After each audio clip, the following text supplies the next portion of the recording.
ইন্টারে পড়া অবস্থায় মাত্র ৩৫,০০০ টাকার ফুচকা দোকান দিয়ে জীবন শুরু করার আশে দেখুন ৩৫ লক্ষ টাকার রেস্টুরেন্টের মালিক।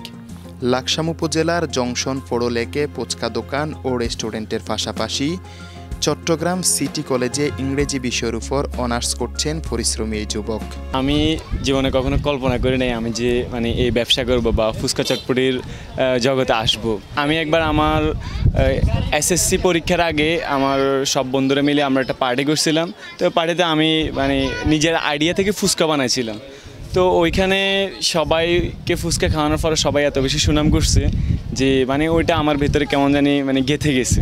আমার একটা ম্যাম বলছিল যে তুমি যদি জীবনে পড়াশোনা করে যদি চাকরি বাকরি নাও করো তুমি ফুচকার ব্যবসা করেও খেতে পারবে। তো এই কথাটা আমার মনের মধ্যে গেঁথে গেছিলো। আমি এমন কিছু খুঁজতেছিলাম যেটা করলে আমার ইনকাম সোর্সও তৈরি হবে, আবার আমার পড়াশোনাটাও সুন্দরভাবে চালাতে পারবো। তো ওইরকম চিন্তা থেকে আমার মাথায় আসলো যে না, আমি যদি ফুচকা ভালো বানাতে পারি আমি একটা ফুচকার দোকান দিই। তো এই যেমন চিন্তা তেমন কাজ, আমি ফুচকা দোকান দিয়েছিলাম। দেওয়ার পরে আলহামদুলিল্লাহ মানুষের এত পরিমাণ ভালোবাসা, এত পরিমাণ মানুষের সাপোর্ট পাইছি। তো আমি আসলে অল্প দিনেই ভালো একটা অবস্থানে যাওয়ার সুযোগ হয়েছে। তো আমি যে ইনকাম করতাম, ইনকামের কিছু অংশ আমার ফ্যামিলিতে খরচ করতাম, কিছু অংশ হচ্ছে আমার নিজের পড়াশোনা বা বোনের পড়াশোনার পেছনে খরচ করতাম। বাকি যে টাকাটা সেভিংস করতাম ওইটা থেকে আমি ভাবলাম যে আরও বড় পরিসরে কিছু করব। তো ওই চিন্তা থেকে আমি এই জংশন লেকের ওই দক্ষিণ সাইডে সুমন রেস্ট হাউসের নিচতলা একটা রেস্টুরেন্ট দিই, চাইনিজ রেস্টুরেন্ট, নাম হচ্ছে new lake view restaurant and Chinese corner.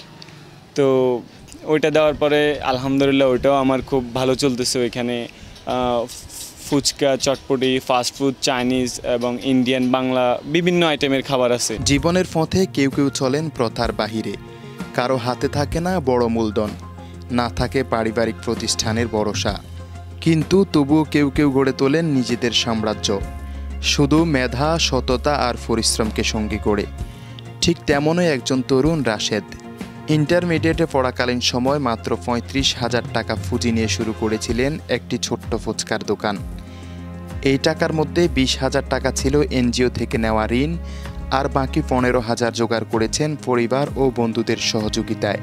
আজ তিনি একজন সফল রেস্টুরেন্ট মালিক, যার ব্যবসায়িক পুঁজি এখন ৩৫ লক্ষ টাকারও বেশি।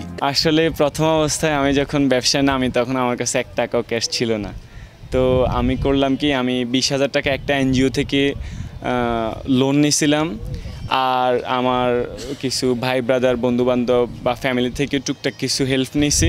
তো আমি মোটামুটি প্রায় ৩০-৩৫,০০০ টাকা দিয়ে প্রথমে ব্যবসা শুরু করছি। এরপর আস্তে আস্তে ব্যবসা বাড়তে বাড়তে এখন আলহামদুলিল্লাহ আমি আজকে ব্যবসা করতেছি প্রায় ৫ বছর। আমার শুধু এই ফুচকা দোকান আর আমার রেস্টুরেন্ট মিলে প্রায় ৩০ লাখ টাকার আমার ইনভেস্ট আছে এখানে। ৩৫,০০০ থেকে এখন ৩০ লক্ষ টাকার। ছোট্ট একটি ভ্যান গাড়িতে ফুচকা বিক্রি করতেন তিনি। নিজ হাতে তৈরি করতেন মশলা, নিজের মতো করে সাজাতেন প্রতিটি পরিবেশন। ধীরে ধীরে ক্রেতাদের মধ্যে তার খাবারের মান নিয়ে সুনাম ছড়িয়ে পড়ে। একই সাথে বাড়তে থাকে আয়ের পরিমাণ। ফুচকার ব্যবসা থেকে অর্জিত আয় থেকেই ধীরে ধীরে সঞ্চয় করতে থাকেন রাশেদ। নিজের অভিজ্ঞতা কাজে লাগিয়ে শুরু করেন একটি ছোট্ট খাবারের দোকান। দিনরাত পরিশ্রম আর আন্তরিকতার ফলস্বরূপ সেই দোকান আজ রূপ নিয়েছে একটি প্রতিষ্ঠিত রেস্টুরেন্টে। বর্তমানে তার রেস্টুরেন্ট ও ফুচকার দোকান কুমিল্লা লাকসাম জংশন ফোড়লেক এলাকায় অবস্থিত। আশেপাশের লোকজন ও দূর দূরান্তের ক্রেতারাও এখন নিয়মিত খেতে আসেন সেখানে। তার রেস্টুরেন্টে কাজ করছেন প্রায় ৯ জন কর্মচারী।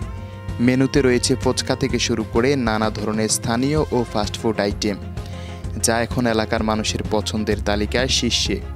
আসলে কোনো কাজে ছোট না, আমি তখন থেকে আমার মাইন্ডসেটআপ এমন করছি যে কাজ ছোট হোক বড় হোক, এটা কাজ, এটাকে অসম্মান করা যাবে না, ছোট ভাবা যাবে না। আমার এখন ব্যবসাও চলতেছে, পাশাপাশি পড়াশোনাও চলতেছে। আমি এখন পড়াশোনা করতেছি চট্টগ্রাম সরকারি সিটি কলেজে, ইংলিশ নিয়ে অনার্স করতেছি। রাশেদের গল্প শুধু ব্যবসার গল্প নয়, এটি আত্মবিশ্বাস, আত্মনির্ভরতা ও বাস্তবমুখী চিন্তার প্রতিচ্ছবি। যারা শুধুমাত্র চাকরির আশায় বসে থাকেন তাদের জন্য রাশেদের পথ চলা হতে পারে জীবনের নতুন দিশা। আজ তার ব্যবসা থেকে আয় হচ্ছে প্রতি মাসে ৩ লক্ষ টাকা। তিনি নিজে যেমন এগিয়েছেন তেমনি তৈরি করেছেন অন্যদের কর্মসংস্থানের সুযোগ। এই গল্প প্রমাণ করে কোনো কাজই ছোট নয়। যদি ইচ্ছা থাকে, যদি মন থেকে চেষ্টাটা করা যায়, তবে অল্প কিছু নিয়েও গড়া যায় বড় কিছু। রাশেদের মতো তরুণদের জন্য সমাজে দরকার আরও বেশি সুযোগ, প্রশংসা আর সহযোগিতা।